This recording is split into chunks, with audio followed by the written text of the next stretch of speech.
este video voy a tratar de enfocar algunos temas relacionados con las culturas, en particular el elemento central de la evolución cultural de los pueblos, que es la evolución de las lenguas, las formas de hablar y el dominio que ejercen ciertos sectores de la sociedad sobre otros, basados en ese dominio, en el dominio lingüístico. Históricamente hay que tener en cuenta que la evolución histórica de las sociedades tradicionales, que se basaban en estructuras comunitarias y modalidades de producción y consumo autosustentables, llevó a la formación de culturas locales diferenciadas. Si bien existía intercambio entre comunidades debido a su relativo aislamiento, se desarrollaron características lingüísticas particulares en cada zona que eran distintas de las lenguas vecinas. Estas variaciones idiomáticas o dialectales, que a veces podían ser muy importantes, actuaban como eje definidor de las culturas, digamos, eje definidores de las identidades particulares y zonales. Debido a ese proceso se desarrollaron muchas lenguas, muchos dialectos, muchas formas de hablar, a veces comprensibles entre pueblos vecinos y a veces no inteligibles entre dichos pueblos y otros que se encontraban a mayor distancia. En la medida que se desarrollaron los estados, los reinos, los imperios, con una administración más o menos centralizada, se fue generando la necesidad de adoptar una o más lenguas comunes. Para empezar, fue muy importante el desarrollo de la escritura. Eso congela en cierto modo algunos aspectos de los idiomas y también proporciona un instrumento para los poderes del Estado, para la generación de sistemas burocráticos, incluso religiosos, asociados a estos idiomas, que ya son escritos, lo que podemos llamar lenguas oficiales, dominantes, que comenzaron a tener influencia sobre las lenguas habladas, sobre todo a nivel de los vocabularios, aunque mucho menos sobre las estructuras gramaticales. Al mismo tiempo, por necesidades prácticas, en los lugares donde se hablaban varias lenguas, varios dialectos, se creó la necesidad de desarrollar lenguas francas que permitieran que se comunicaran unas zonas con otras, unos pueblos con otros, unas comunidades con otras.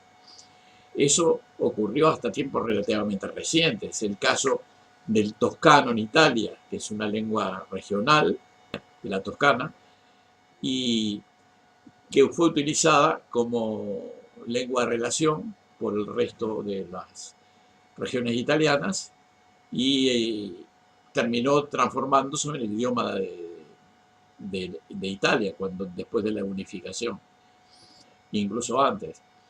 Es el caso también del Swahili en África Oriental, donde hay muchas lenguas en Kenia y en países vecinos y en Tanzania, pero el Swahili es lo que permite que la gente se comunique entre sí. En otros casos, la lengua que se impuso pertenecía a la región más fuerte, cultural, económica o políticamente, como es el caso del castellano en España. Es el caso también del inglés en las Islas Británicas, del mandarín en China o incluso del propio inglés en la India, del francés en los países del noroeste de África, el ruso en Siberia, etc. A medida que se fueron construyendo y independizando nuevos estados durante los siglos XIX y XX, se fueron consolidando los idiomas nacionales. Este fenómeno de consolidación de idiomas nacionales se dio sobre todo en el continente europeo y en Asia, y en menor medida en África, que era víctima del colonialismo de todas maneras. En el continente americano se dio un proceso diferente. Debido a la invasión y ocupación de los territorios nativos, las culturas locales fueron parcial o totalmente sustituidas, eliminando o debilitando a las lenguas indígenas. Una situación similar a la que se dio en América con las poblaciones indígenas se dio en Australia y Nueva Zelanda.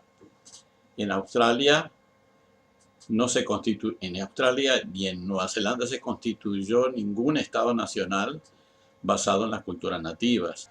Sin embargo, en Europa esta evolución se dio en forma diferente. Para empezar, a través de la historia, lo que ocurrió es que se formaron varios centenares de lenguas o dialectos locales diferenciados.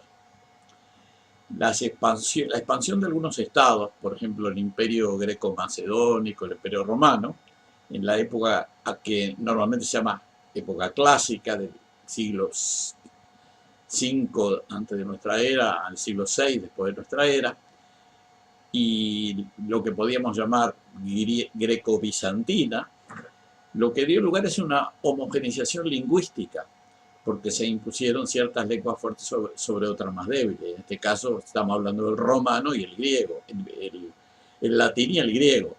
El latín se expandió en Europa occidental y la mitad occidental del mar Mediterráneo, y el griego en la mitad oriental del mar Mediterráneo.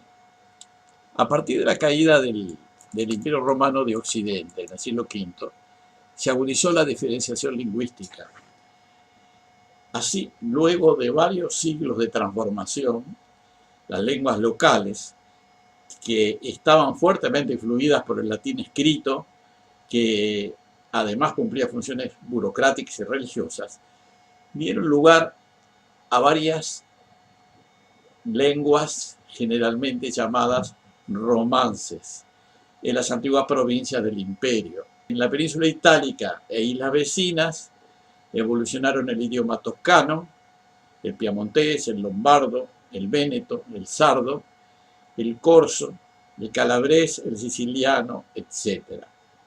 En las Galias transalpinas, estos procesos dieron lugar al idioma provenzal, al occitano, al francés, al romanche, al valón y otros. En la Dacia romana surgió el rumano. En el norte de África la influencia fue menor debido a las fuertes raíces fenicias y bereberes preexistentes. Las lenguas afroromances que surgieron se extinguieron en el periodo medieval temprano, así como en las Islas Británicas, una lengua romance británica no prosperó más allá de la Edad Media. En el área grecoparlante, la diferenciación local fue menor debido a la duración más prolongada de la dominación greco-bizantina y a la invasión otomana en la Anatolia, que impuso las lenguas turcas, sustituyendo al griego en los principales centros del antiguo imperio bizantino. En las regiones europeas que no experimentaron la dominación romana o greco-bizantina, se desarrollaron familias con raíces etnolingüísticas diferentes. Por ejemplo, las lenguas germano-escandinavas, las eslavas, las finesas, las magiares, las albanesas, las celtas y las vascongadas, entre otras. A comienzos del siglo XX se hablaba en Europa unas 150 lenguas diferenciadas, incluyendo numerosas variedades dialectales. Entre ellas había unos 60 idiomas con suficiente volumen demográfico y predominancia local como para trascender política y culturalmente. En los hechos, 41 lenguas europeas pasaron a ser lenguas oficiales dominantes, o sea, lenguas nacionales en sus respectivos estados. El proceso de defensa y oficialización de las lenguas nacionales resultó complejo y fue necesario resistir la dominación cultural y política de estados dominantes, a veces ocupantes. Algunas lenguas sobrevivieron, pero sin transformarse en lenguas oficiales dominantes. Por ejemplo, el vasco, el catalán, el bretón, el galés, el corso, el sardo, el sami, el tártaro, el chechén. Muchos de los nuevos estados surgieron a raíz de la disolución de la Unión Soviética. Es el caso del ucraniano, del bielorruso, del moldavo, del lituano, letón, del estonio, del armenio, del georgiano y del azerí. Algo similar ocurrió como consecuencia de la desintegración de Yugoslavia, que dio lugar a la instauración de estados independientes con sus propias lenguas nacionales. El esloveno, el serbo-croata, la lengua de Bosnia-Herzegovina, montenegrino, el macedonio, el albanés de Kosovo, etc. En todo caso, luego de esta larga historia evolutiva, la geografía etnolingüística oficial resultante de Europa es una de las más diversas del mundo. 41 países tienen su propia lengua nacional. Aquí terminamos la primera parte de la serie sobre las lenguas indígenas europeas y americanas y su evolución hasta la actualidad.